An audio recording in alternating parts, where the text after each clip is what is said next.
இது வந்து காலையில் ஒரு ஸ்நாக்ஸ் மாதிரி கூட எடுத்துக்கலாம் நம்ம ஃபுட்டோட. ஏன்னா ப்ரோட்டீன் வந்து நம்மளுக்கு வந்து ப்ரோட்டீன் தான் மெயினாக தேவைங்க. ப்ரோட்டீன் எடுக்கிறது கம்மியாக இருக்குது நம்மளுக்கு. ப்ரோட்டீன் இன்டேக் வந்து நம்ம கம்மியாக எடுக்கும்போது நம்மளுக்கு மசில்ஸ் வந்து பெயின்லாம் வரும் வைக்கும். ப்ரோட்டீன் இன்டேக் தான் நம்ம அதிகமாக எடுக்கணும். இங்கே பாருங்கள், இது வந்து பூசணி விதை, இது வந்துங்க வெள்ளரி விதை, இது வந்து தர்பூசணி விதை, இது வந்து பாருங்கள், இது வந்து சூரியகாந்தி விதை, இது பாருங்கள் ஃப்ளாக்ஸீடு. இது எல்லாமே வந்து நம்ம வறுத்துட்டு லேசாக நெய் விட்டு ரோஸ்ட் பண்ணிவிட்டு இதை வந்து நம்ம டெய்லி கொஞ்சம் கொஞ்சம் இன்டேக் எடுக்கும்போது இதெல்லாம் வந்து உங்களுக்கு வைட்டமின் இ அதிகமாக இருக்குங்க இந்த சூரியகாந்தி விதையிலெல்லாம்.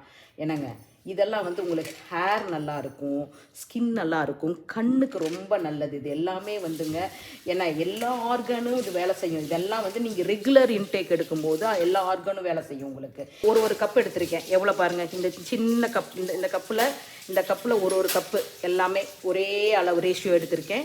நெய் விட்டு வறுத்து எல்லாத்தையும் மிக்ஸ் பண்ணிவிட்டு ஒரு கப்பு எல்லாருமே சாப்பிடுங்க. பாருங்கள், தீயை குறைச்சிட்டுங்க, குறைச்சிட்டு லைட்டாக நெய் விட்டு ரோஸ்ட் பண்ணிக்கோங்க. இதில் வந்து நான் வெள்ளரி விதையும் தர்பூசணி விதையும் ரெண்டையும் சேர்த்து போட்டிருக்கேன். அது ரெண்டுமே ஒயிட் கலரில் இருக்கா, ரெண்டுமே ஒரே ஈவனில் ரோஸ்ட் ஆனால் ஓகே. இதில் வந்து ஃப்ளாக்ஸீட் போடுறேன்.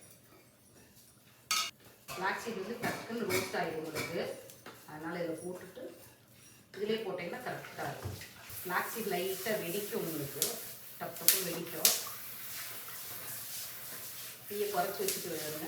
டப்புன்னு வெடிக்குதுன்னா அது வந்து உங்களுக்கு வறுத்துருச்சுங்கிறாங்க. வச்சுட்டு கொஞ்சம் நேரம் ஆற விடணும்.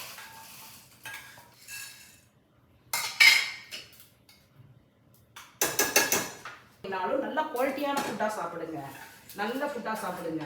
கம்மியாக சாப்பிட்டாலும் அந்த உணவுகள் வந்து நல்ல உணவுகளாக இருக்கணும்னு நினச்சி பாருங்கள். அவ்வளோதான். பாருங்கள், எல்லாத்தையும் வறுத்துட்டோங்களா, எல்லாத்தையும் மிக்ஸ் பண்ணிக்கிங்க. மிக்ஸ் பண்ணிவிட்டு கொஞ்சம் நேரம் ஆற விடுங்க. ஆற விட்டுட்டு ஒவ்வொருத்தருக்கும் அந்த கப்பில் அளவு போட்டு கரெக்டாக கொடுத்துருங்க. சாப்பிட்டுக்குவாங்க. ஒரு அளவு தான், எல்லாமே ஒரு அளவு தாங்க. எதையுமே அளவுக்கு மீறினால் அமிர்தமும் நஞ்சு. நேற்று ஒரு ப்ரோட்டீன் ஃபுட்டு போட்டோங்களா, இன்றைக்கி ஒரு ப்ரோட்டீன் ஃபுட்டு. இது வந்துங்க முட்டை ஸ்க்ராம்பிள், மிளகுத்தூள், உப்பு மட்டும்தான் போட்டிருக்கேன். இதில் வேறு எதுவும் இல்லை. மிளகுத்தூள் போட்டு நீங்கள் முட்டையில் சாப்பிடும்போது முட்டை ஹீட்டு, மிளகுத்தூள் குளிர்ச்சி. இது பாருங்கள், இதில் எல்லா சீடும் உங்களுக்கு போட்டு காட்டினேன் வறுத்ததை. இது எல்லா சீடும் போட்டு வறுத்துருக்கேன். இது வந்து காலையில் இன்டேக்கு. ஒரு ஆரஞ்சு ஜூஸ், இது வந்து வைட்டமின் சி. இதெல்லாம் நீங்கள் சாப்பிடும்போது, இந்த வைட்டமின் சாப்பிடும்போது இந்த சத்தை எல்லாத்தையும் கன்வெர்ட் பண்ணி கொடுத்துரும் இந்த வைட்டமின் சி உங்களுக்கு. ஓகே, பைங்க.